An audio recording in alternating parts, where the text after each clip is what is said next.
খাব্বাব রাদিয়াল্লাহু তাআলা আনহু ইমানের জন্য কি পরিমাণ ত্যাগ, কি পরিমাণ কষ্ট আর মুজাহাদা করলো জানেন? এই খাব্বাব রাদিয়াল্লাহু তাআলা আনহুর ত্যাগের কথা বললে শেষ করা যাবে না। খলিফাতুল মুসলিমিন হযরতে ওমরে ফারুক রাদিয়াল্লাহু তাআলা আনহু এই খাব্বাব রাদিয়াল্লাহু তাআলা আনহুকে ডাক দিয়ে বললেন, আরে খাব্বাব, তুমিও নতুন মুসলমান, আমিও নতুন মুসলমান, একটু জবান দিয়া শোনাও, ইমানের জন্য তুমি কি পরিমাণ কষ্ট করেছো, কি পরিমাণ ত্যাগ স্বীকার করছো, একটু আমারে জানায়া দাও। এই ইমানের জন্য কি পরিমাণ তুমি মুজাহাদা করেছো আমারে বলো। খাব্বাব রাদিয়াল্লাহু তাআলা আনহু ডাক দে বলে, খলিফাতুল মুসলিমিন, আমি খাব্বাব ইমানের জন্য বড় অনেক কষ্ট আর মুজাহাদা করেছি। তবে আপনার কাছ থেকে আমি আগে জানতে চাই, আপনি খলিফা, আপনি ইমানের জন্য কি পরিমাণ কষ্ট করেছেন? ওই খলিফা ডাক দে বলে, এরে খাব্বাব, আমি ইমানের জন্য আমাকে তেমন কোনো কষ্ট করতে হয় না, আল্লাহ তাআলা আমাকে কবুল করেছিলেন। আমি খোলা তরবারি হাতে লইয়া মায়ার নবী রাহমাতাল লিল আলামিনকে হত্যা করার জন্য চলে গিয়েছিলাম। আমার আল্লাহ আমাকে দয়া করে কবুল করেছেন। নবীকে হত্যা করতে গিয়া নবীর হাতে কালেমা পড়ে মুসলমান হয়ে গেলাম। এরে খাব্বাব, এই কালেমার জন্য আমার তেমন কোনো কষ্ট করতে হয় না। এ খাব্বাব, তুমি বলো, তুমি ইমানের জন্য, কালেমার জন্য কি পরিমাণ কষ্ট করেছো? খাব্বাব ডাক দেয়, খলিফাতুল মুসলিমিন, আমি আপনাকে মুখে মুখে বলবো নাকি আমি আপনাকে বাস্তবে দেখায় দেব আমি কেমন কষ্ট করলাম? এরে নবীর উম্মতের দল, খলিফা ডাক দেয়, খাব্বাব একটু দেখায় দাও কেমন কষ্ট করেছো। খাব্বাব রাদিয়াল্লাহু তাআলা আনহু নিজের জিহ্বাটা খলিফার সামনে হাজির করে দিয়েছেন। খলিফা তাকায় দেখে ওই খাব্বাবের জিহ্বার উপরে আলাদা একটা গোশতের টুকরা দেখা যায়, মানুষের টুকরা, মনে হয় যেন টিউমারের মতো দেখা যায়। খলিফাতুল মুসলিমিন ডাক দেয়, এরে খাব্বাব, আমারে শোনাও, শোনাও, তোমার জীবদ্দশায় তোমার কবে এই জিহ্বার ভিতরে টিউমার হয়েছিল? তোমার কবে জিহ্বায় টিউমার হয়েছিল আমারে শোনাও। খাব্বাব চোখের পানি সারিয়া ডাক দেয়া বলে, খলিফাতুল মুসলিমিন, ওই আল্লাহর নামে শপথ করে শুনায়া দেই, আমার জিন্দেগিতে কোনোদিন আমার শরীরের কোথাও টিউমার হয় নাই। খলিফাতুল মুসলিমিন ডাক দেয়, রে খাব্বাব, যদি তোমার জিন্দেগিতে যদি টিউমার না হয়, তাহলে কেন তোমার জিহ্বার উপরে আলাদা মাংসের টুকরা, গোশতের টুকরা দেখা যায়? হেরে নবীর উম্মতের দল, খাব্বাব ডাক দেয়, খলিফা, এটা একমাত্র ঈমান আনয়ন করার কারণে। ঈমানের জন্য আমি কি কষ্ট করেছি? খলিফা ডাক দেয়, ও খাব্বাব শোনাও। খাব্বাব বলে, খলিফা, আমি যখন কালেমাটা পড়ে মুসলমান হয়ে গেলাম, বড় মজা লাগে কালেমা পড়তে। আমি আমার জিহ্বাটা নাড়ায় নাড়ায় কালেমার আওয়াজ দেই, আমার কওমের লোকদের সহ্য হয় না। একদিন তারা আমার সামনে হাজির, ডাক দে বলে, খাব্বাব, তুমি নাকি কালেমা পড়ে মুসলমান হয়ে গেছো? বলে, হ্যাঁ, মুসলমান হয়ে গেল। আমারে ডাক দে বলে, খাব্বাব, ইমান সারিয়া দেও।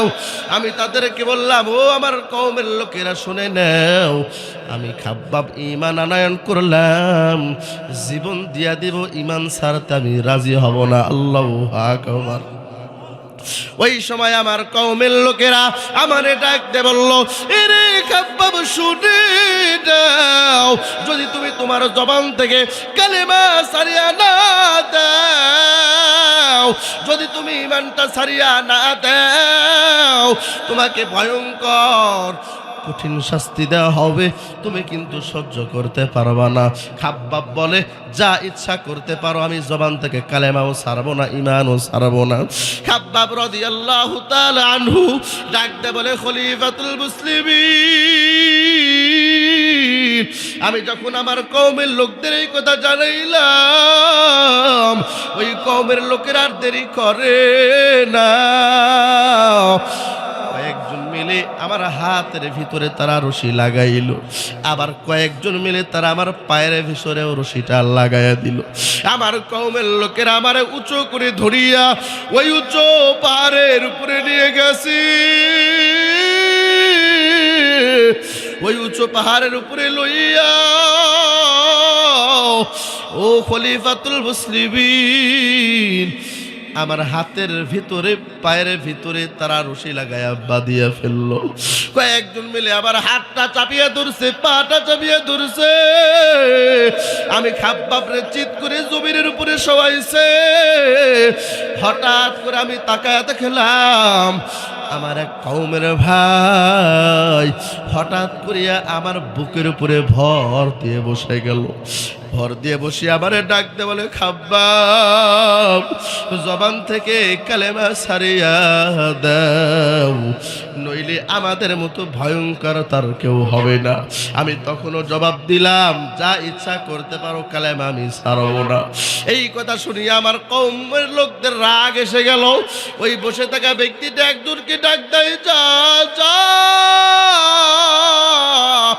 ওই পাহাড়ের এক প্রান্তে যাও, সেখান থেকে তাকায় দেখ পাহাড়ি গাছের বড় বড় কাঁটা। এরে আল্লাহর বান্দা, যা যাও, ওই বড় বড় কাঁটা আমার হাতের ভিতরে আনিয়া দাও। খাব্বাব বলে, খলিফাতুল মুসলিমিন, আমি তাকায় দেখলাম ওই পাহাড়ের এক প্রান্ত থেকে বড় বড় পাহাড়ি কাঁটাগুলো নিয়ে আসা হলো। নিয়ে আসার পরে যেই ব্যক্তিটা আমার বুকের উপরে বসা, তার হাতের ভিতরে যখন কাঁটাটা দেওয়া হয়, সে আবারও আমাকে বলে, খাব্বাব, তাকায় দেখো পাহাড়ি বৃক্ষের বড় বড় কাঁটা, এখনো সময় আছে, জবান থেকে কালেমার আওয়াজটা ছাড়িয়া দাও। আমি তখনও জবাব দিলাম, ভাই, জীবন দিয়া দিব, জবান থেকে কালেমাটা ছাড়বো না। এরে নবীর উম্মতের দল, ও সিরাজপুরের মুসলমান ভাই, তাকায় দেখিনি ঈমানের কারণে কেমন কষ্ট। খাব্বাব বলে, আমি যখন এই কথাটা শুনাইয়া দিলাম, হঠাৎ করিয়া ওই যে ব্যক্তি আমার বুকের উপরে বসা ছিল, ওই ব্যক্তিটা আবার জিহ্বাটা তার নিজের হাত দিয়া এমন ভাবে টান দিছে,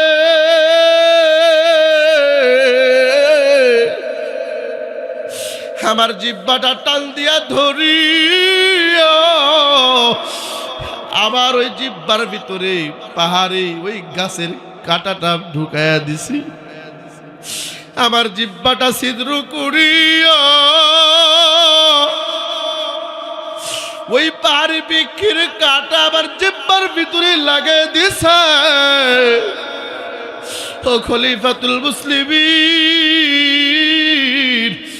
জিহ্বার ভিতরে কাঁটা লাগায়া আমার ডাকতে বলে, খাব্বাব, এখনো সময় আছে, কালেমাটা ছাড়িয়া দাও, ঈমান ছাড়িয়া দাও। আমি তখনও জবাব দিলাম, না না না, জীবন দিয়া দেব, আমি ঈমানটা ছাড়বো না। এরে নবীর উম্মতের দল, খাব্বাব বলে, খলিফাতুল মুসলিমিন, ওই যে আমার জিহ্বার ভিতরে তারা কাঁটাটা ঢুকাইয়া দিল, এটাকে ক্ষান্ত করেন নাই। আমি তাকায়া তাকায়া দেখলাম আমার ওই কওমের লোকেরা আমার জিহ্বার থেকে টান দিয়ে কাঁটাটা বাইর করিয়া ফেলছে। আমি তাকায়া দেখি যখন টান দিয়া জিহ্বার থেকে কাঁটা বাহির করিয়া দেয়, ওই কাটার সাথে ফিনকি দিয়ে আমার জিহ্বার থেকে রক্তগুলো পড়িয়া যায়, আমার শরীরের রক্ত দিয়া ঠোঁটগুলো বয়ে বয়ে ঠোঁট দিয়া রক্ত জমিনে পড়তেছে। এরপরেও তারা আমার দেখে মায়া করে নাই। ও খলিফাতুল মুসলিমিন, তারা একবার শুধু কাটা ঢুকায় ক্ষান্ত হয় নাই, তারা একবার কাটা আবার জিহ্বা দিয়া ঢুকায়, আবার টান দিয়া বাহির করিয়া ফেলে, আবার তারা কাটা ঢুকায়, বারবার তারা আবার জিহ্বায় কাটা ঢুকায়, আর আবারে বলে খাব্বাব ইমান সারিয়া দাও। আমিও তখন বলেছিলাম জীবনটা দিয়া দিব, ইমান আমি ছাড়বো না। ও খলিফাতুল মুসলিমিন, ওই যে বারবার জিহ্বার ভিতরে কাটাটা ঢুকানোর কারণে তাকে দেখি না আমার এই জিহ্বার বুদ্ধি আলাদা গোশতের টুকরা, মনে হয় যেন টিউমারের মতো দেখা যায়। ও খলিফাতুল মুসলিমিন শোনেন, এই গোশতের টুকরার কারণে আমি খাব্বাবের কথা বলতেও এখন বড় কষ্ট হয়। খলিফাতুল মুসলিমিন, এই কষ্টটা একমাত্র আমি ঈমানের জন্য করেছি, ঈমানের জন্য। খাব্বাবের কথা শুনিয়া খলিফাতুল মুসলিমিনের চোখ থেকে ঝরঝর করে পানিগুলো জমিনের ভিতরে পড়ে যায়। খলিফাতুল মুসলিমিন ডাক দেওয়ার, খাব্বাব তোমার কপাল বড়ই ভালো, ওই আল্লাহ যদি তোমার জিজ্ঞাসা করে খাব্বাব তুমি ইমানের জন্য কে পরিমাণ কষ্ট করছো, ত্যাগের কথা শোনায়া দিবা। আমি ওমর তো ইমানের জন্য এমন ত্যাগ করতে পারি নাই, আমার জিন্দেগি তো এমন কষ্ট তো আমি করি নাই। খলিফাতুল মুসলিমিন খাব্বাবরে সান্ত্বনা দেওয়ার জন্য কাছে ডাকিয়া এবার পিঠের ভিতরে একটু হাতটা লাগায়া দিলেন খলিফাতুল মুসলিমিন।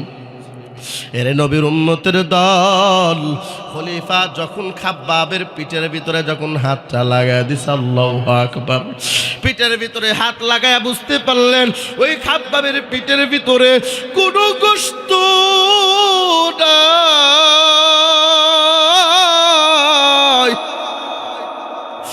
খাব্বাবের পিঠের ভিতরে বড় বড় গর্ত,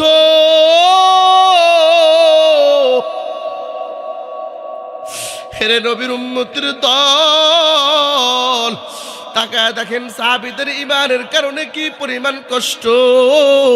খলিফা ডাক দেয়, খাব্বাব আমারে শোনাও, তোমার জিন্দেগিতে কবে বসন্ত রোগ হয়েছিল আমার তো কোনোদিন বলো নাই, একটু জানায়া দাও। তোমার জিন্দেগিতে জীবদ্দশায় কবে তোমার বসন্ত রোগ হয়েছিল? আরে নবীর উম্মতের দল, খাব্বাব রাদিয়াল্লাহু তাআলা আনহু চোখের পানি ছেড়ে কান্না করে আর ডাক দেয়, খলিফা কি কথা আমারে মনে করায়া দিলেন, কি কথা আমারে স্মরণ করায়া দিলেন। ও খলিফাতুল মুসলিমিন শোনেন, আমি খাব্বাবের জীবদ্দশায় কোনোদিন আমার বসন্ত রোগ হয় নাই, কোনোদিন আমার শরীরে বসন্ত হয় নাই। খলিফা ডাক দেয়, খাব্বাব যদি তোমার শরীরে কোনোদিন বসন্ত রোগ না হয়ে থাকে তাহলে কেন তোমার পিঠের ভিতরে এমন গর্ত গর্ত মনে হয়? খাব্বাব রাদিয়াল্লাহু তাআলা আনহু এবার পিঠ থেকে ওই কাপড়টা সরায়া ফেলছে। খলিফাতুল মুসলিমিন তাকায় দেখে খাব্বাবের পিঠের কেমন হালাত। খাব্বাব রাদিয়াল্লাহু তাআলা আনহুর পিঠের ভিতরে বড় বড় গর্ত,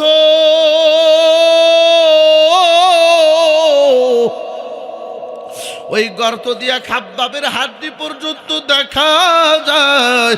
ওই হাড্ডির ভিতরে পোড়া পোড়া কালো কালো দাগ। খাব্বাবকে ডাক দেয় খলিফা, খাব্বাবকে ডাক দেয়, বলে খাব্বাব বলো কেন তোমার পিঠের ভিতরে এমন কালো কালো দাগ দেখা যায়? কেন তোমার পিঠের ভিতরে এমন গর্ত? খাব্বাব ডাক দেয়া বলে, খলিফা, এটাও একমাত্র ঈমান টানায়ন করার কারণে, এই কষ্টটাও একমাত্র ঈমানকে আঁকড়ে ধরার কারণে। বলে কেন? বলে এবার খাব্বাব চোখের পানি ছেড়ে ডাক দেয়া বলে, খলিফা, আপনি জানেন আমি পেশায় একজন কামার। আমি কেমন কামার? ওই আগুনের ভিতরে লোহা জ্বালায়া দা ছুরি বটি বানায়া বাজারের ভিতরে বিক্রি করিয়া আমি আমার জীবিকাটা নির্বাহ করি, সংসারটা চালাই।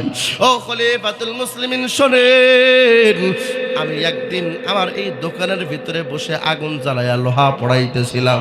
হঠাৎ করিয়া আমার কওমের কিছু লোক আমার সামনে হাজির। আমারে ডাক দে বলে, খাব্বাব, তোমারে কষ্ট দিলাম, শাস্তি দিলাম, এরপরও তুমি নাকি কালেমা ছাড়ো নাই, ঈমান ছাড়ো নাই। শেষবারের মতো তোমারে সাবধান করার জন্য আসলাম। এখনো সময় আছে, ঈমান ছাড়িয়া দাও, কালেমাটা ছাড়িয়া দাও। ও খলিফাতুল মুসলিমিন, আমি তখনও বলেছিলাম না না না, আমি ঈমানও ছাড়বো না, কালেমাও ছাড়বো না। ওই সময় আমার কথা শুনিয়া আমার কওমের লোকদের মাথা গরম হয়ে গেছে। ওই সময় আমার কওমের লোকেরা আমারে বলে, এরে খাব্বাব তাকা, যেই আগুনটা জ্বালায়া এই আগুনের ভিতরে তুমি লোহা পোড়াইতেছ গো, এরে খাব্বাব শুনে নাও, এখনই যদি তুমি তোমার জবান থেকে এ খাব্বাব কালেমা ছাড়িয়া না দাও, এখনই যদি তুমি ঈমান ছাড়িয়া না দাও, যে আগুনের ভিতরে তুমি লোহা জ্বালাও, এই আগুনের ভিতরে লোহার পরিবর্তে তোমার জ্বালানো হবে। এ খাব্বাব, একবারের জন্য কিন্তু আমাদের মায়া হয় না, এই জন্য সাবধান করে দিলাম, জবান থেকে কালেমাটা ছাড়িয়া দাও। এবারও খাব্বাব বলে, না না না, আমি ছাড়বো না, না না না, আমি ঈমান ছাড়বো না। এরে নবীর উম্মতের দল, খাব্বাব রাদিয়াল্লাহু তাআলা আনহু বর্ণনা করেন, এরপরে আমার কওমের লোকেরা কয়েকজন মিলে আমার হাত ধরলো, আমার পাটা ধরলো, আমার হাত ধরি আমার পা ধরিয়া যে আগুনের ভিতরে আমি লোহা জ্বালাইতেছিলাম দিছে। আমি খাব্বাবের কানে আওয়াজ যায়, ওই আগুনের কারণে আমার পিঠের চামড়াটা মসমস করে পুড়িয়া যায়। আমি খাব্বাবের কানের ভিতরে ওই পুড়ে যাওয়ার আওয়াজ শুনতে পাই। ওই কয়লাগুলো আমার গোশত পোড়ায়া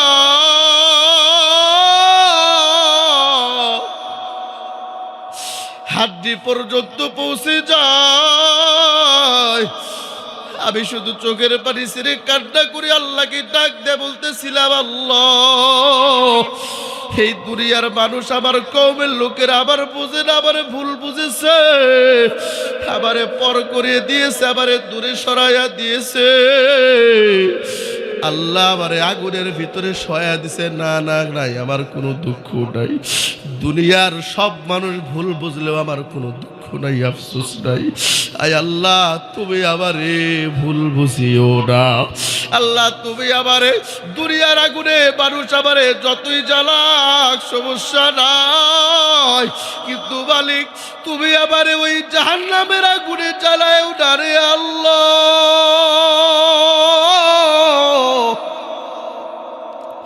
তুমি জানো আমার ওই জাহান্নামের আগুনে জ্বালায়ও না। দুনিয়ার আগুনের তাপ তো আমি খাব্বাব সহ্য করতে পারি, ওই জাহান্নামের আগুনের তাপ আমি খাব্বাব সহ্য করতে পারবো না। আয় আল্লাহ, দুনিয়ায় যত জ্বালানো জ্বালাক, তুমি জানো আমারে ওই জাহান্নামের আগুনের ভিতরে জ্বালায়ও না। খাব্বাব ডাক দেয়, খলিফাতুল মুসলিমিন, আমি খেয়াল করে দেখতে পাই আমার পিঠের চামড়াগুলো পুড়িয়া ওই কয়লাটা হাড্ডি পর্যন্ত পৌঁছে গেল। আমার শরীর থেকে আমার চর্বিগুলো গলে গলে পড়তেছে। আমার চর্বি দিয়া ওই আগুনের কয়লাটা নিভিয়া যায়। আমি খাব্বাব শুধু চোখের পানি ছেড়ে কান্না করতেছিলাম। ও খলিফাতুল মুসলিমিন, এরপরেও আমার নিষ্ঠুর কওমের লোকদের একবারের জন্য মায়া হয় নাই, একবারের জন্য আমার দেখিয়া দয়া করে নাই, বরং একজন একটা দৌড় দিয়া কয়েকজন মিলে একটা বড় পাথর আনিয়া ওই পাথরটা আমি খাব্বাবের বুকের উপরে পাথর চাপায়া দিছে।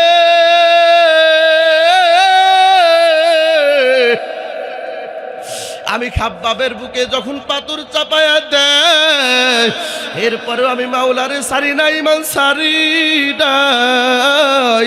ওরে আমার সিরাজপুরের মুসলমান, খাব্বাব রাদিয়াল্লাহু তাআলা আনহু ইমানের জন্য এই পরিমাণ কষ্ট আর মুজাহাদা করিয়া ওই আগুনের ভিতরে পড়িয়াও কিন্তু ইমান রে ছাড়ে নাই। বুকের উপরে পাথরও চাপায়া দিল, পাথরের চাপা খাওয়ার পরেও কিন্তু ইমানটা ছাড়ে নাই।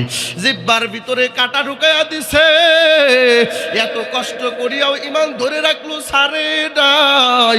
আর তুমি আর আমি কেমন ইমানদার, একটু ঠান্ডার কারণে তোমার ওযু বানাইতে কষ্ট,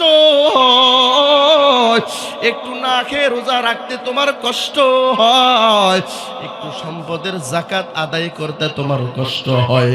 এর সিরাজপুরের মুসলমান, খাব্বাব যদি ইমানের জন্য আগুনের তাপ সহ্য করতে পারে, ওই পাথরের চাপা যদি সহ্য করতে পারে, ওই কাঁঠার আঘাত যদি সহ্য করতে পারে, জবাব দিয়া বলো তুমি আর আমি কি ইমানের জন্য ঠান্ডা পানির সামান্য কষ্ট সহ্য করতে পারবো না? তুমি আর আমি কি ইমানের জন্য সামান্য একটু না খেয়ে রোজার কষ্টটা করতে পারবো না? অথচ তাকায়া দেখলাম এই কষ্ট করতে আমাদের বড় সমস্যা। এই জন্য বাবা, আমি এলাকার সন্তান হিসাবে পায়ে হাত দিয়ে বলে যাই, ও আমার ইমানদার ভাই, আল্লাহর কাছে মাহফিল থেকে তওবা করো। আয় আল্লাহ, ইমানের জন্য তেমন কষ্ট আর মুজাহাদা আমারে করতে হয় নাই, তবে ইমান নামক দৌলত যখন পাইলাম, যতই কষ্ট হোক ঠান্ডা পানি দাও, উযু বানায় নামাজ পড়বো। রাজি আছেন কে কে? দুহাত আল্লাহকে দেখায়া দাও। লিল্লাহি তাকবীর। আমি যে আয়াতটি পড়েছি, আল্লাহ তাআলা এই আয়াতের ভিতরে আমাদের জান্নাতে যাওয়ার জন্য সংক্ষিপ্ত করে দুইটা পুঁজির কথা বলেছেন। কয়টা পুঁজি? দুইটা। যাদের ভিতরে এই দুইটা পুঁজি থাকবে, যাদের ভিতরে এই দুইটা গুণ থাকবে, একমাত্র কেবলমাত্র আল্লাহ তাআলা তাদেরকেই জান্নাতুল ফিরদাউসের মেহমান বানায় দেবেন। সুবহানাল্লাহ। তাহলে কয়টা পুঁজি লাগবে? জোরে বলেন, কয়টা? দুইটা। কি কি পুঁজি? আল্লাহ তাআলা বলতেছেন, ইন্নাল্লাযীনা আমানু ওয়া আমিলুস সালিহাত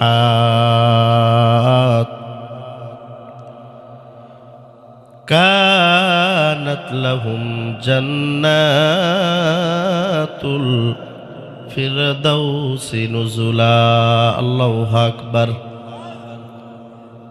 আল্লাহ রাব্বুল আলামিন বলেন, জান্নাতে যেতে চাইলে দুইটা গুণ লাগবে, দুইটা পুঁজি লাগবে। এক নাম্বার, ইন্নাল্লাযীনা আমানু, নিশ্চয় যারা হবে ইমানদার। সুবহানাল্লাহ পড়ে। আমরা সবাই কি? জোরে বলেন কি? নাকি কোনো সন্দেহ আছে? হয়তোবা কারোর আমলটা বেশি থাকার কারণে ইমানের পাওয়ারটা বেশি, আবার কারোর আমলের কমতির কারণে ইমানের পাওয়ারটা দুর্বল। তবে আমরা সবাই ইমানদার, এ কথার ভিতরে কোনো সন্দেহ নেই। আল্লাহ বলেন, জান্নাতুল ফিরদাউসের মেহমান তারাই হবে যারা হবে ইমানদার, যারা হবে কালেমাওয়ালা, তারাই হবে জান্নাতুল ফিরদাউসের মেহমান। যাদের ভিতরে ইমান নাই, যারা কালেমা পড়ে না, কালেমা মানেও না, স্বীকারও করে না, এমন বিধর্মী জান্নাতেও যাবে। একথা কি আমার? শুনেন, রাসূল বলেন, قال النبي صلى الله عليه وسلم من قال لا إله إلا الله فدخل الجنة। মায়ার নবী রাহমাতাল লিল আলামিন হাদিস শরীফের ভিতরে জানায়, এই দুনিয়ার জমিনের ভিতরে যেই বান্দাটা একবার জবানের ভিতরে পড়বে লা ইলাহা ইল্লাল্লাহ, ওই বান্দাটাই মাওলার জান্নাতের মেহমান হয়ে যাবে। যারা কালেমা পড়বে তারা জান্নাতি হয়ে যাবে। হাদিস শরীফের ভিতরে দেখলাম কোন মানুষ যখন দুনিয়ায় তার জবান থেকে কালেমা উচ্চারণ করে, তৎক্ষণাৎ তার মুখ থেকে একজন ফেরেশতা বাহির হয়। কেমন ফেরেশতা? 2 ডানাওয়ালা বিশিষ্ট ফেরেশতা, যার একটা ডানা হবে মুক্তার তৈরি, আর একটা ইয়াকুত পাথরের দ্বারা তৈরি। এই 2 ডানাওয়ালা বিশিষ্ট ফেরেশতা বাইর হয়ে তৎক্ষণাৎ চলে যায় প্রথম আসমান পর্যন্ত। যাওয়ার পরে সেখানে মধু পাখির ন্যায় আওয়াজ দেয়। আরশ বহনকারী ফেরেশতারা বলে, স্থির হও, অপেক্ষা করো। ওই ফেরেশতা ডাক দেয়, আমি ততক্ষণ পর্যন্ত স্থির হব না যতক্ষণ না পর্যন্ত ওই কালেমা পাঠ করনেওয়ালা বান্দাকে মাফ না করে দেওয়া হবে। তাহলে এত দাম কালেমার। কালেমা পড়বো তো ইনশাআল্লাহ। তো মুসলমান,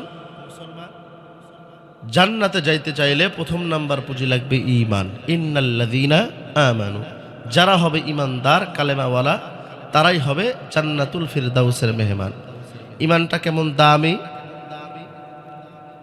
এরা নবীর উম্মতের দল। আল্লাহ রাব্বুল আলামিন জানায় দেয়, জান্নাতে যেতে চাইলে প্রথম নাম্বার গুণ লাগবে ঈমান। আর এই ঈমানটার দাম কেমন রে বাবা! এরে আল্লাহর গোলাম, এখনো পর্যন্ত আমি আর আপনি দুনিয়ার জমিনের ভিতরে জীবিত আছি। মানুষ আমারে ডাক দেয় মোহাম্মদ নূর নবী, ঠিক নাকি ব্যাঠিক? জোরে বলেন। আর সময়ের ব্যবধানে এখনই যদি আমি মরিয়া যাই, 10 মিনিটের ব্যবধানে যদি আমি মরিয়া যাই, আমার আপনার দেহটা জমিনের উপরে পড়ে থাকবে, হাতটা ঠিক থাকবে, পাটা পায়ের জায়গার ভিতরেই থাকবে, আমার আপনার চেহারাটা ঠিক তেমন অবস্থায় থাকবে পূর্বে যেমন ছিল। তবে বান্দা, এবার আমাকে আর কেউ মোহাম্মদ নূর নবী বলে ডাকে না, এবার বলে মরহুম নূর নবী। ঠিক নাকি ব্যাঠিক? জোরে বলে। 10 মিনিট আগে আমার নামের পূর্বে মুহাম্মদ, 10 মিনিট পরেই কেন মরহুম লাগা দিছে? দেহের প্রত্যেকটা অঙ্গ প্রত্যঙ্গ সঠিকভাবে রয়েছে, এরপরেও কেউ আমারে মানুষ বলবে না, সবাই বলবে লাশ। কেন? বলে বাবা, এই মানুষের মূল যেই জিনিসটা তার নাম হলো রূহ। হাত পা ঠিক আছে, চেহারাও ঠিক আছে, মাথাটা পর্যন্ত ঠিক আছে, তবে মেইন জিনিস, আসল জিনিস রূহটা তার ভিতরে নাই। এই কারণে তারা কেউ মানুষ বলে না, সবাই বলে লাশ। ঠিক নাকি বা ঠিক বলে? এই দুনিয়ার জমিনের ভিতরে অনেক আল্লাহর বান্দা দেখবেন ঈমান নাই, কালেমা নাই, হিন্দু বৌদ্ধ খ্রিস্টান বিধর্মী আছে না নাই? দুনিয়ার মানুষ তারে মানুষ বলতে পারে গো, কিন্তু তার ভিতরে ঈমান নাই। 4 আনার পয়সার দামও আল্লাহর কাছে না। সব ঠিক আছে, কিন্তু কি নাই? ঈমান। দুনিয়ায় অনেক আছে এমন হিন্দু বৌদ্ধ খ্রিস্টান বিধর্মী, দেখবেন দুনিয়ায় ভালো ভালো কাজ করে, মানুষের উপকার করে, আছে না, জনকল্যাণমূলক কাজ করে।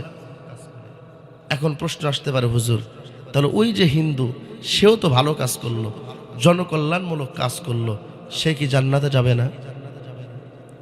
আসতে পারে কি পারে না?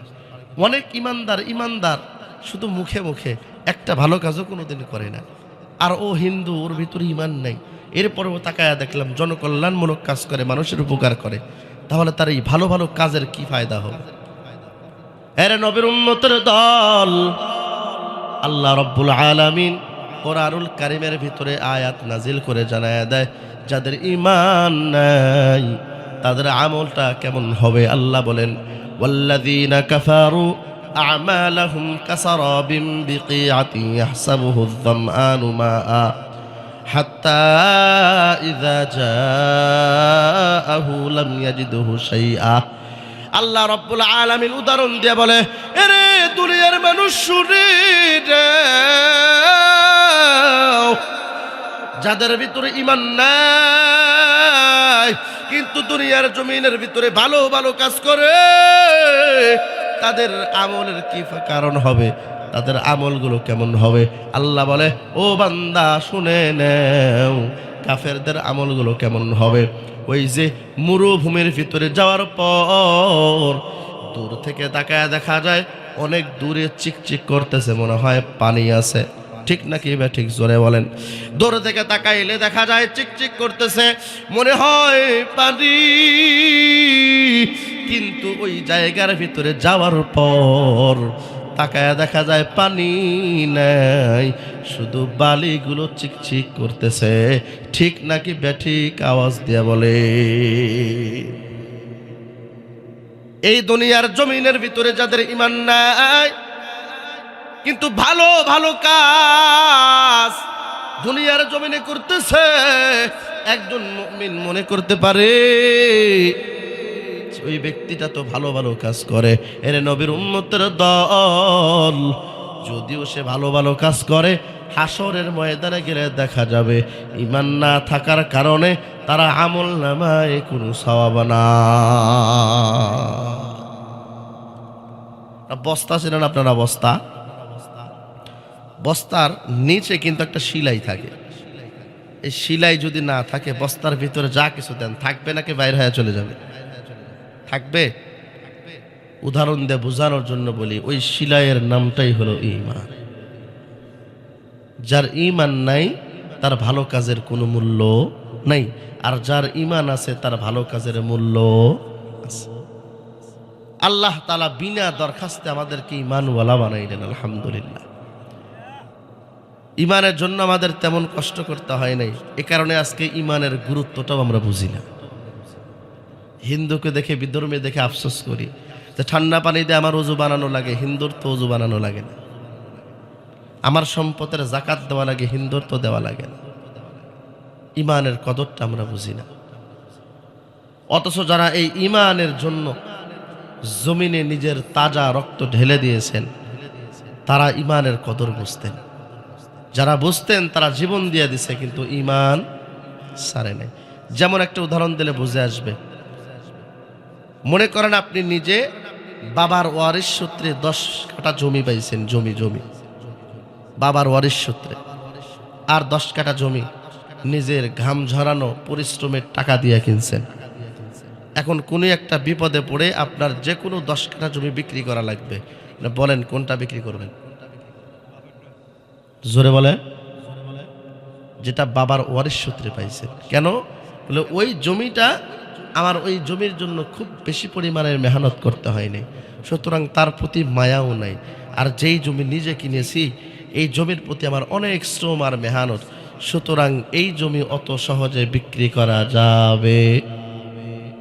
বাবার ঘরে মুসলমান, মা মুসলমান, সেই ঘরে জন্ম নিয়ে আমি মুসলমান, যার কারণে ঈমানের কদরটাও আমরা এরকম বুঝি না।